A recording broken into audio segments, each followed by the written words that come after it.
தொடர்ந்து அது முள்ளிவாய்க்கால் முற்றத்தை சுற்றி பல சர்ச்சைகள் வந்து கொண்டே இருக்கின்றன. தொடக்கத்தில் அதனுடைய சுற்றுச்சுவர் இடிக்கப்பட்டது.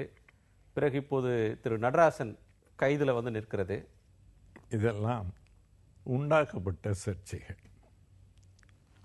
முள்ளிவாய்க்கால் முற்றத்திற்கு முன்னால் அரசாங்கத்திற்கு சொந்தமான புறம்போக்கு நிலம் இருந்தது. அதில் பூங்கா அமைத்தால் நன்றாக இருக்கும் என்று நினைத்தோம். மாவட்ட ஆட்சியரின் அனுமதி பெற்று சம்பந்தப்பட்ட நெடுஞ்சாலைத்துறை உதவி இன்ஜினியரும் நானும் அறக்கட்டளையின் தலைவர் என்ற முறையிலே நானும் ஒப்பந்தம் செய்து அதற்கு பின்னால் தான் அந்த இடத்தை நாங்கள் ஒரு நல்ல பூங்காவாக்கினோம். அதற்கு பின்னால் இவர்களுக்கு என்ன நடந்தது என்று சொன்னால், ஏன் அதை இடிப்பதற்கு முற்பட்டார்கள் என்று சொன்னால், அன்றைய மத்திய அரசிலிருந்து உள்துறை செயலாளர் நேரடியாக தமிழ்நாட்டு உள்துறை செயலாளரை தொலைபேசியில் அழைத்து அந்த முற்றத்தை திறக்கவே விடக்கூடாது, அதை பூட்டி சீல் வையுங்கள் என்று சொல்லிவிட்டார். இவர்கள் மிரண்டு போனார்கள். பிறகு மறுநாள் மேலிடத்தில் கேட்டாமல் இவர்கள் செய்திருக்க மாட்டார்கள். மேலே கேட்டுக்கொண்டு இதை முற்ற திறப்பு விழாவுக்கு தடை போடுவதற்கு முயற்சி செய்தார்கள். இவர்கள் தடை போட முயற்சி செய்கிறார்கள் என்று தெரிந்தவுடன் மதுரை உயர்நீதிமன்றத்தில் மனு செய்து, நாங்கள் காவல்துறைக்கு 15 நாட்களுக்கு முன்பாகவே நாங்கள் மனு கொடுத்தோம், இன்னும் அனுமதி கொடுக்கவில்லை, ஆகவே அவர்கள் உள்நோக்கத்துடன் இருக்கிறார்கள் என்பது தெரிகிறது, உயர்நீதிமன்றமே எங்களுக்கு அனுமதி வழங்க வேண்டும் என்று கேட்டு உயர்நீதிமன்றம் 5ஆம் தேதி எங்களுக்கு அனுமதி வழங்கிவிட்டது. நான் உயர்நீதிமன்றத்தில் முறையிட்டு அனுமதி வாங்கிய பிற்பாடும் அன்றைக்கு காவல்துறை பந்தல் போட்டு கொண்டிருக்கிற தொழிலாளிகள் மற்றவர்கள் எல்லாம் மிரட்டும் போக்கிலே ஈடுபட்டது. அதற்கு பின்னால் தான் நாங்கள் இதை 6ஆம் தேதி திறந்தோம். 8ஆம் தேதி 9ஆம் தேதி 10ஆம் தேதி அந்த திறப்பு விழாவை மிகச் சிறப்பாக நடத்தினோம். லட்சக்கணக்கான மக்கள் அதில் பங்கு கொண்டார்கள். விழா முடிந்த பிறகு டெல்லி அரசுக்கு ஏதாவது பதில் சொல்ல வேண்டும் என்பதற்காக விடிய காலம் விடிந்தும் விடியாமலும் இருக்கும்போது ஒரு 4:30 மணி அளவிலே புல்டோசரை கொண்டு வந்து இடிக்கத் தொடங்கினார். நான் முற்றத்தில் தான் தங்கியிருக்கிறேன், விருந்தினர் விடுதியில். சத்தம் கேட்டு எழுந்து வந்து பார்த்தபோது இடித்து கொண்டிருக்கிறார்கள். இருட்டில் நான் வந்து தடுத்தபோது பெரிய பிரச்சனையாகிவிட்டது. அதற்கு நாள் என்னைக்கு செய்தார்கள், மக்கள் 2 வந்தவர்களை 3 முறை தடியடி செய்து விரட்டி அடித்தார்கள். என்னுடன் சேர்த்து ஒரு 100 பேர் வரைக்கும் கைது செய்தார்கள், சிறையில் அடைத்தார்கள். அந்த பூங்காவையாவது இடித்து டெல்லிக்கு நாங்கள் எல்லாம் செய்து விட்டோம் என்று காட்டுவதற்கு செய்திருக்கக்கூடும். உள்ளே அவர்கள் வர முடியாது, ஏனென்றால் எங்களுக்கு சொந்தமான இடத்தில் அதை கட்டியிருக்கிறோம். அதை அவர்கள் அகற்றவும் முடியாது, இடிக்கவும் முடியாது.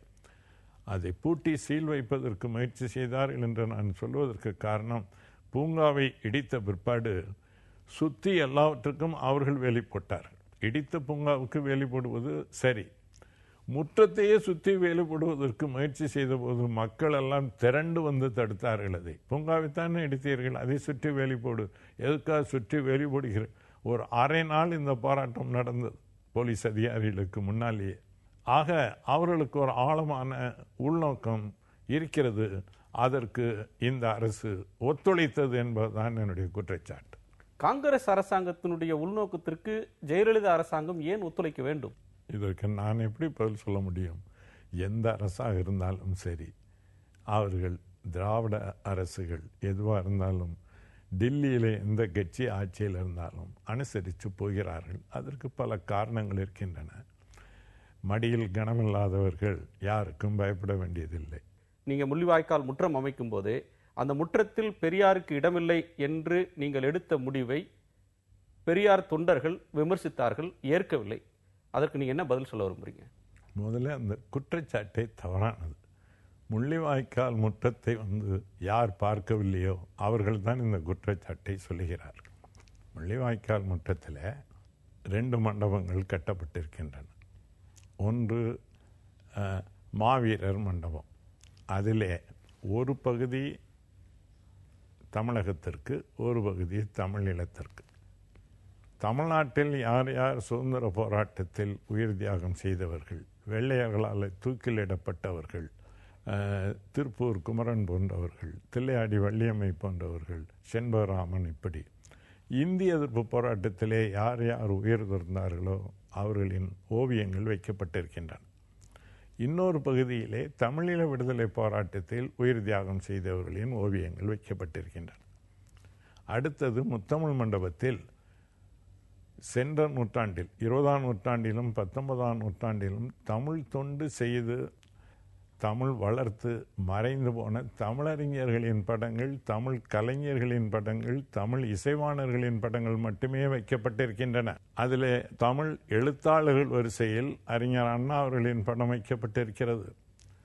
அதே போல தமிழ்நாட்டு கலைஞர்கள் என்ற முறையிலே எம்ஜிஆர் படம் இடம்பெற்றிருக்கிறது. வேறு யார் படமும், எந்த அரசியல் தலைவரின் படமும் அங்கே வைக்கப்படவில்லை.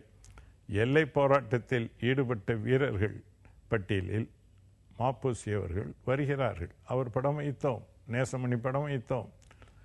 இதை தவிர எந்த அரசியல் கட்சி தலைவர்கள், நான் பெரிதும் மதிக்கிற, என்னை உருவாக்கிய என்னுடைய பெருந்தலைவர் காமராஜர் படம் கூட அங்கே வைக்கப்படவில்லை. பெரியாரை மதிப்பதில் நான் முதலில் நிற்பவன். ஆனால் அந்த இடத்தில் அவர் படத்தையோ பெருந்தலைவரின் படத்தையோ அங்கே வைக்க முடியாது. தமிழ் தொண்டு ஆற்றியவர்கள் அப்படின்ற பட்டியலை நீங்க சொல்றீங்க. தமிழ் தொண்டு ஆற்றியவர்களை நாங்கள் சிறப்பித்திருக்கிறோம். 1938 முதல் இந்திய எதிர்ப்பு போராட்டத்தில் பெரும்பங்கு ஆற்றியவர் பெரியார். அதற்கு பிறகு தமிழ் எழுத்தாளர் பட்டியலை சொல்லுகிற போது தமிழ் எழுத்துக்கு பெரியார் ஆற்றிய பங்கை நீங்க குறைத்து மதிப்பிட முடியுமா? அவரை எப்படி அந்த பட்டியலில் சேர்க்க முடியாதுன்னு வாதிடுறீங்க? மன்னிக்கணும். பெரியார் ஒரு மிகப்பெரிய சமூக சீர்திருத்தவாதி. அதுதான் அவருக்கு பெருமை. பெரியார் அடிமைப்பட்டு கிடந்த இந்த தமிழ் சமுதாயத்திற்கு விழிப்புணர்ச்சி ஏற்படுத்தி இந்த தமிழர்களை எழுச்சி பெற வைத்தவர். அதுதான் அவருக்கு பெருமை. நாங்கள் இங்கே ஒரு நூலகமும் அமைக்க இருக்கிறோம். அந்த நூலகத்தில் உலக சிந்தனையாளர்கள் ஓவியங்கள் எல்லாம் அங்கே வைக்கப்பட இருக்கின்றன. உலக சிந்தனையாளர் வரிசையில் நாங்கள் பெரியாரை சேர்த்து அங்கே வைக்கிறோம். Periyar, Karl Marx, Lenin, Mao Tse-tung, இதை போன்றவர்கள் படங்கள் எல்லாம் இங்கே வைக்கப்பட இருக்கின்றன. ஆனால் இவர்கள் தமிழறிஞர்கள் படத்தோடு கொண்டு போய் பெரியாரை வைக்க வேண்டும் என்று சொல்லும்போது நான் அதை அனுமதிக்கவில்லை. 1,40,000 மேற்பட்ட தமிழர்கள் பதைக்க படுகொலை செய்யப்பட்டதற்கு காங்கிரசும் காரணம், திமுகவும் காரணம். என்னுடைய நிலைப்பாடு எப்போதும் ஒரே மாதிரியாகத்தான் இருந்திருக்கிறது தவிர தேர்தலுக்கு தேர்தல் மாறுகிற உடன்பாடு அல்லது அரசியல் சந்தர்ப்பவாதம் என்பது ஒருபோதும் என்னிடம் கிடையாது. காங்கிரசுக்கு மாற்று பாஜக அப்படின்ற ஒரு எண்ணம் விதைக்கப்பட்ட தருணத்தில் அதற்கு நீங்களும் உடந்தையாக அல்லது ஒத்துழைத்தவராகத்தான் இருந்தீர்கள் அப்படின்ற ஒரு கருத்து இருக்கு.